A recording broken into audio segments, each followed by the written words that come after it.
My dear brothers and sisters, please subscribe the Gospel Life channel. Thank you. கிறிஸ்து இயேசுவுக்குள் அன்பான சகோதர சகோதரிகளே, இந்த நற்செய்தி உங்களுக்காக. இன்று தாய் திருச்சபையானவர் நற்செய்தியாளரான புனித மார்க்குவின் பெருவிழாவை கொண்டாடுகிறார். இன்றைய நற்செய்தி வாசகமும் மார்க்குவின் நற்செய்தியிலிருந்து தான் எடுக்கப்பட்டிருக்கிறது. 16ஆம் அதிகாரம் 15 முதல் 20 வரை உள்ள இறை வார்த்தைகளிலே ஆண்டவராய் கிறிஸ்து தமது அன்பு சீடர்களுக்கு 11 பேருக்கு ஆண்டவர் தனது வல்லமையை கொடுத்து கொடைகளை கொடுத்து சொல்லுகிறார், உலகெங்கிலும் சென்று எல்லா இனத்தாருக்கும் நற்செய்தியை பறைசாற்றுங்கள். உலகெங்கிலும் சென்று, குறிப்பிட்ட இடத்திற்கு அல்ல, நற்செய்தியாளர்கள் கொடுக்கப்பட்டுள்ள பணியே அதுதான், ஆண்டோட பணியே அதுதான். எங்கெல்லாம் அழைத்து செல்கின்றாரோ அங்கெல்லாம் செல்ல வேண்டும், அது பணியாற்ற வேண்டும். அவர் புறப்பட்டு செல்லுங்கள் சொல்லிட்டு சும்மா விடல, அதுதான் நம்முடைய கனவு. இந்த உலகம் வந்து அப்படி இல்லை, அங்க போ இங்க போ அதிசயமாங்க, நமக்கு எந்த வித துணையோ வழிகாட்டுதல் இருக்காது, அது இந்த உலகம். ஆனால் நமது இறைமகன் இயேசு என்ன செய்தார் தெரியுமா? போங்கள் சொன்னவங்கள்ட்ட நிறைய கொடைகளை கொடுத்தார்.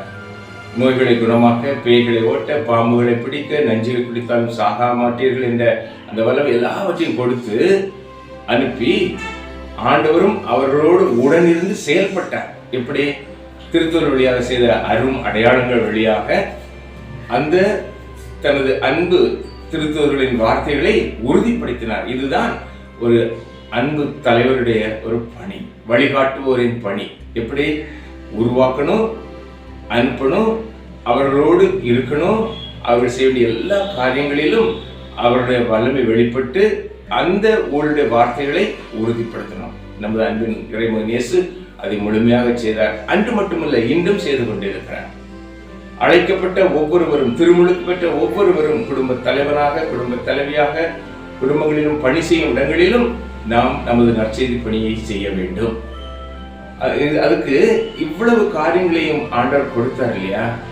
அதை பேதுரு தனது வாழ்க்கையிலே கடைபிடித்தார். அதை தனது முதல் வாசகத்துல கூறுகிறார். பாருங்க, இவ்வளவு கொடைகளையும் பெற்று ஆண்டவரோடு இணைந்து பணியாற்றுவதற்கு என்ன தேவைன்னா, மனத்தாழ்மையை ஆடையாக அணிந்து கொள்ளுங்கள். ஒரு ஊழியன் என்பவருக்கு, ஒரு குடும்ப தலைவன், குடும்ப தலைவி என்பவருக்கு எல்லோருக்கும் முதல்ல மனத்தாழ்ச்சி அவசியம். நாம் எதற்கும் அவசரப்படக்கூடாது, நான் என்ற அகந்தை கூடாது, எனக்கு எல்லாம் தெரியும் என்ற எண்ணம் கூடாது.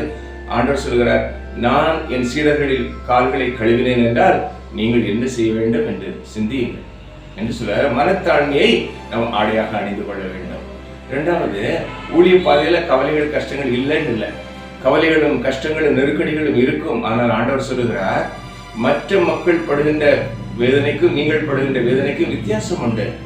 உங்கள் வேதனைகளின் வழியாக ஆண்டவர் உங்களை புடமிட்டு கிறிஸ்துவுக்குள் என்றும் நிலைக்கும் மாட்சியில் பங்கு கொள்ள நம்மளை அந்த வேதனைகள் வழியாக தேர்ந்தெடுக்கிறார். எனவே அதனாலதான் சொல்றாரு, உங்கள் கவலைகள் எல்லாம் என்னிடம் விட்டுவிடுங்கள், காரணம் நான் உங்களுக்காக கவலைப்படுகிறேன்.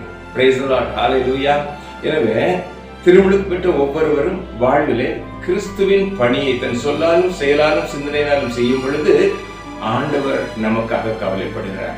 இரண்டாவது, ஊழிய பாதையில் இருக்கிற பிள்ளைகளுக்கு மன அமைதி ஒரு நாளும் குறையக்கூடாது. காரணம், நம் கிறிஸ்துவோடு இணைந்திருக்கிறோம். எனவே அவர் தருகின்ற நிலையான அமைதி நம்மில் தங்கும் என்று முதல் வாசகம் கூறுகிறது.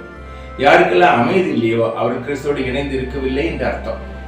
எனவே என்ன வந்தாலும், எது வந்தாலும் கிறிஸ்துவோடு இணைந்திருந்து நிறைந்த மன அமைதியோடு, மகிழ்ச்சியோடு ஆண்டவரின் பணியை திருமுழுக்கு பெற்ற ஒவ்வொருவரும் செய்ய வேண்டும்.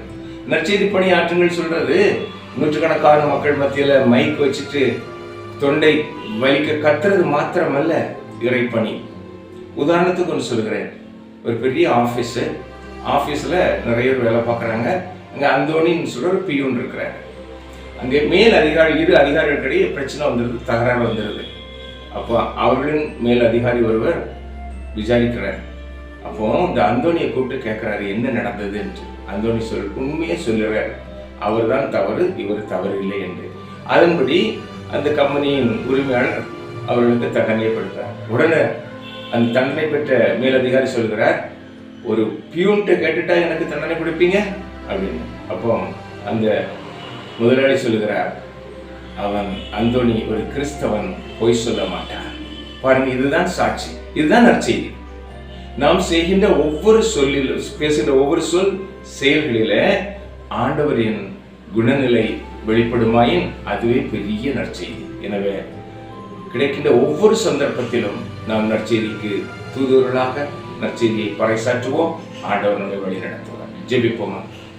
எங்கள் அன்பின் பரலோக பிதாவே, உமது இறைமகன் இயேசுவை எங்களுக்கு நல்ல தகப்பனாக தந்து அவர் வழியாக நீர் எங்களுக்கு கற்றுத்தந்த அத்தனை பாடங்களையும் நாங்கள் உள்வாங்கி வாழ்வாக்கி பிறரை உமது அன்பின் ஒளிக்குள் கொண்டு வர எங்களை நல்ல நற்செய்தி பணியாளராக புனித மார்க்குவை போல எங்களை பயன்படுத்த வேண்டும் என்று அன்னை மரியாதையோடு சேர்ந்து துதித்து ஒப்புக் கொடுக்கிறோம் நல்ல பிதாவே.